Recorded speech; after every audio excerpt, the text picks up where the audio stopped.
ब्रह्मा जी ने जैसे ही सृष्टि का निर्माण किया, सृष्टि के निर्माण के साथ ही उन्होंने 5 प्रकार के मोहों का निर्माण किया, जिसके वश में आकर व्यक्ति है वो अपनी यथा स्थिति को नहीं पहचान पाता है। वो 5 प्रकार के मोह कौन से हैं? तमिश्र, अंध तमिश्र, तमस, मोह तथा महामोह।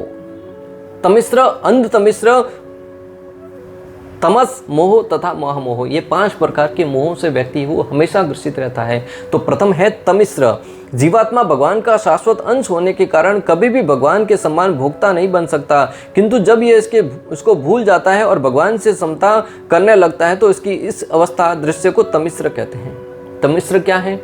जीव है वो भगवान का अंश है और उस अवस्था में वो भगवान कभी नहीं बन सकता, ये सत्य है। जीव जीव है, ईश्वर ईश्वर है। जीव किसी भी अवस्था में ईश्वर नहीं बन सकता, परंतु जैसे ही जीव इस भौतिक जगत के संसर्ग में आता है, कुछ अज्ञान के कारण स्वयं भोग की इच्छा जागृत होती है, उस अवस्था में वो मोहित होकर अपने आप को भगवान बनाने में लगा रहता है। यह है तमिश्र।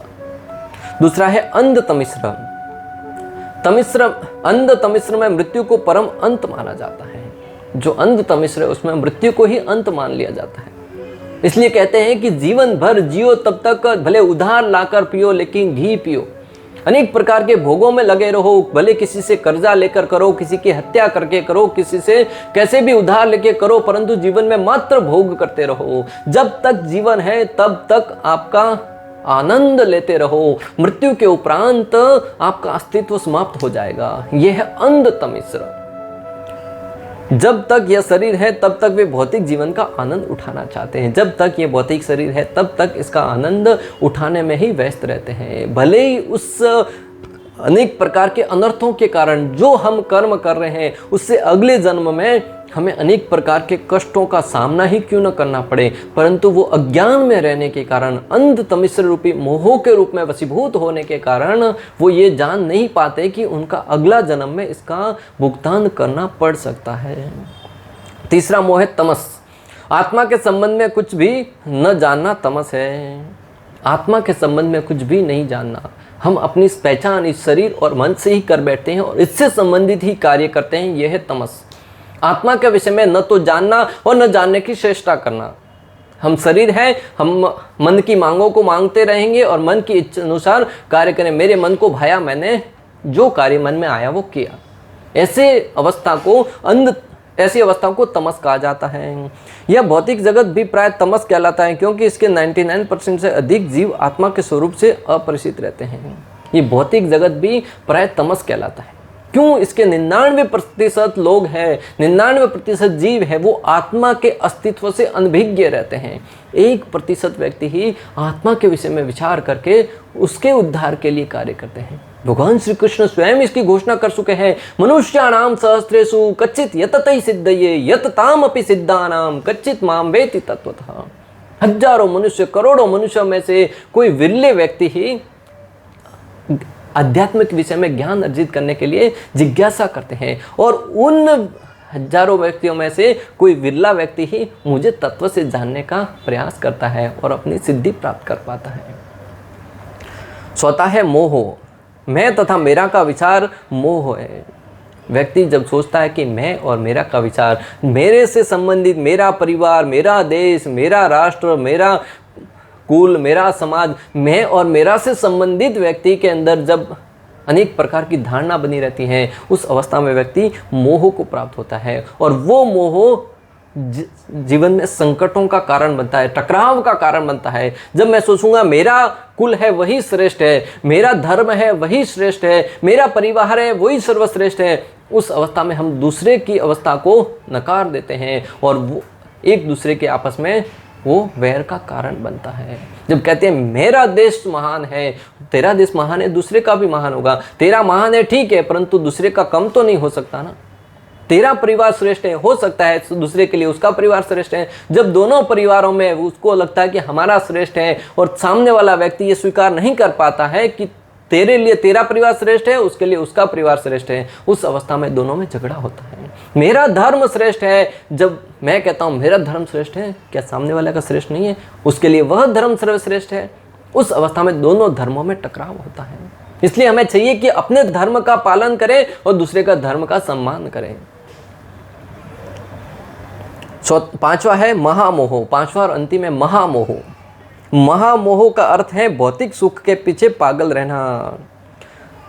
महामोह में व्यक्ति भौतिक सुख के पीछे ही पागल रहता है और आज की तारीख में 99% लोग हैं इस महामोह से ग्रसित हैं।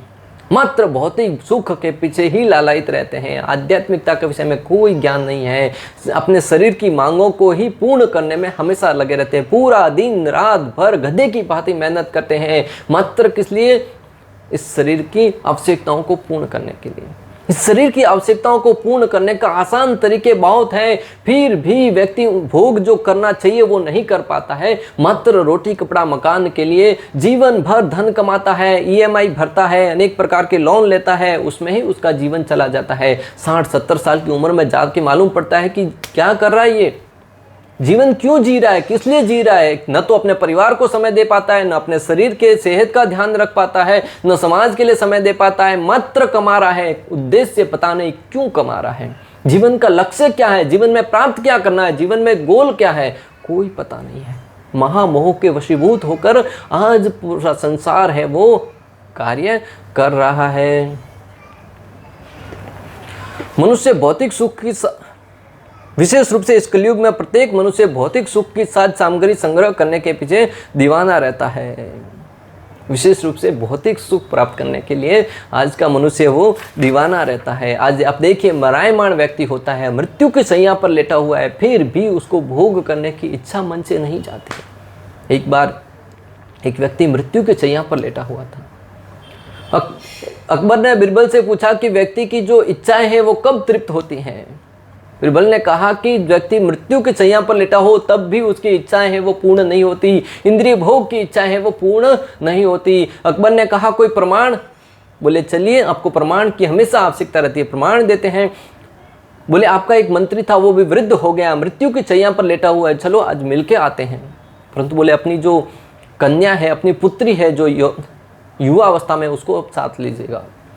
जैसे ही उस मंत्री को मिलने गए, मंत्री मृत्यु के शैया पर पड़ा है, उसकी आंखें बड़ी मुश्किल से खुल रही है, शरीर साथ नहीं दे रहा है, पूरी अवस्था है वो किसी भी क्षण उसकी मृत्यु आ सकती है। परंतु जैसे ही अकबर और बिरबल उनको मिलने गए, अकबर बाजू में खड़े हैं और वो वृद्ध व्यक्ति उसकी कन्या को, जो युवा है, उसको एक टक निहार रहा है।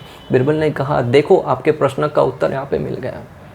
भक्तों, आज की अवस्था आप देखिए, किसी भी वृद्ध व्यक्ति के अंदर भी भौतिक इच्छा वो की वो बनी रहती है। भले ही वो उस वस्तु का भोग क्यों न कर पाए, लेकिन खाने की इच्छा उसके मन में उसी समय भी वैसी ही बनी रहती है जैसी युवा अवस्था में थी।